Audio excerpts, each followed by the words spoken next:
established in 1967, has a proud tradition of providing lectures that examine some of the nation's most prevalent issues.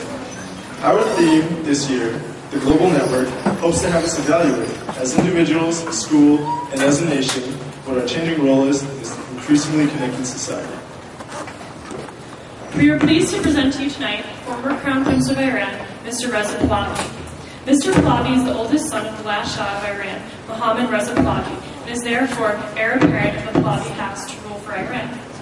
However, at the time of the Iranian Revolution, Mr. Pahlavi left for Iran and settled in the United States, where he attended university and also joined the U.S. Air Force to soon become a jet fighter pilot at the Reese Air Force Base in Texas.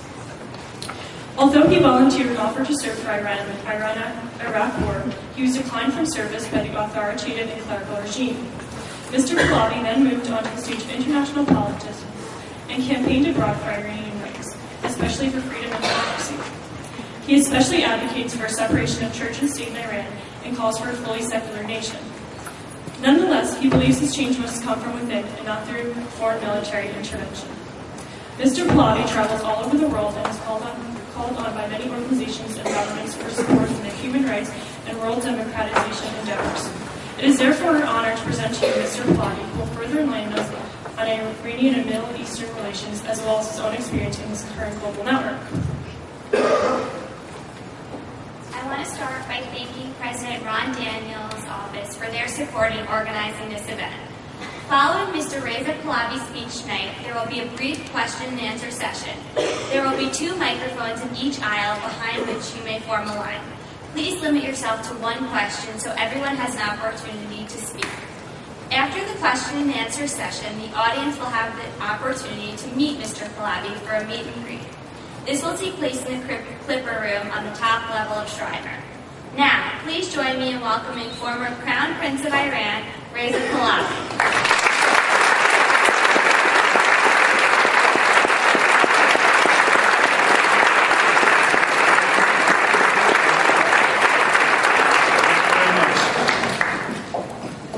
Ladies and gentlemen, good evening. I must tell you, this is the first time I come from behind the curtain. I'm truly delighted to be here with you this evening and to have this opportunity to address the Wilderness as our symposium. I especially want to thank the MSc co-chairs, Mohammad Hussein, Danielle Calderon, and Nikki Ackerman for welcoming me to speak tonight. The focus of this year's symposium series is particularly important to me and my compatriots in Iran, as your series explores how technology and communication allow for new interaction, as we discuss how the progressive youth of today are affecting political movements. These matters are being put into practice by the youth of Iran today to express their discontent and push for a change of regime. We are here tonight to discuss a fundamental aspiration of millions of Iranians, the quest for freedom, democracy, and human rights.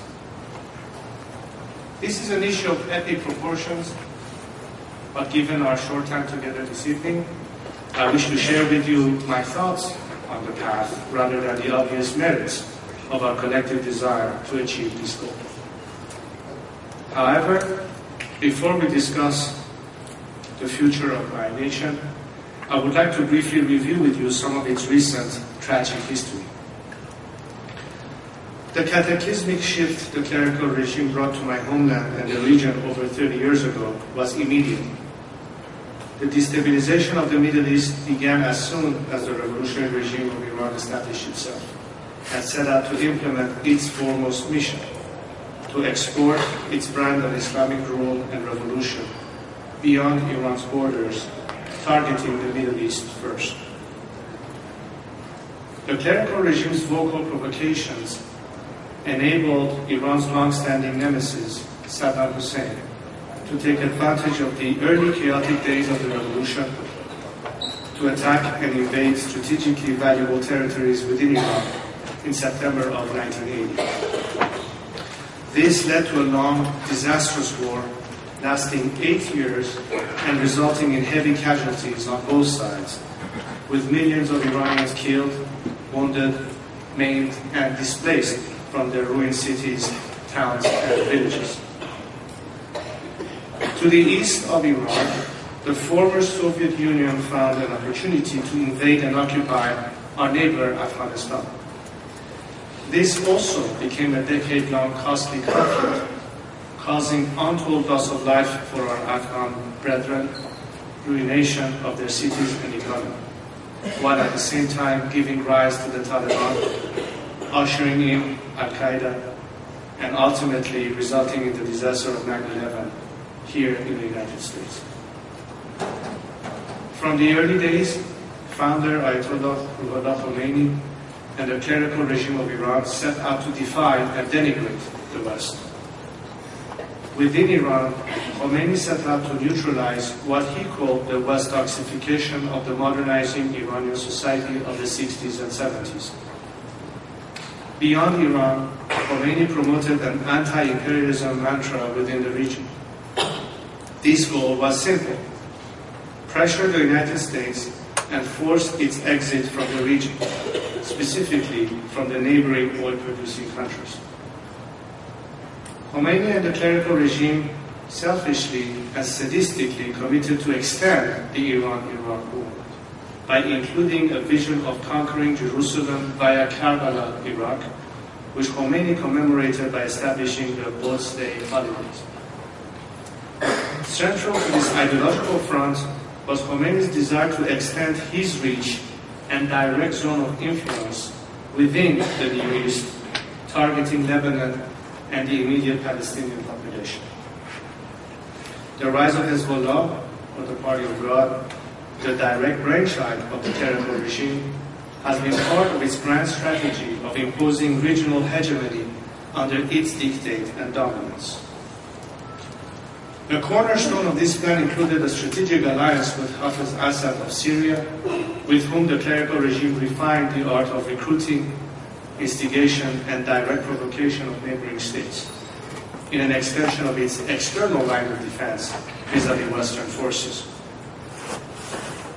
In a continuous attempt to frustrate the United States, as well as pressure its regional allies, Iran's clerical regime has in its 3 decades of rule systematically armed, financed, trained, and in fact inspired various radical, militant, and terrorist groups, directly or indirectly, wherever and whenever it has desired, to escalate tension or demonstrate its de facto command and control of conflict in the Middle East.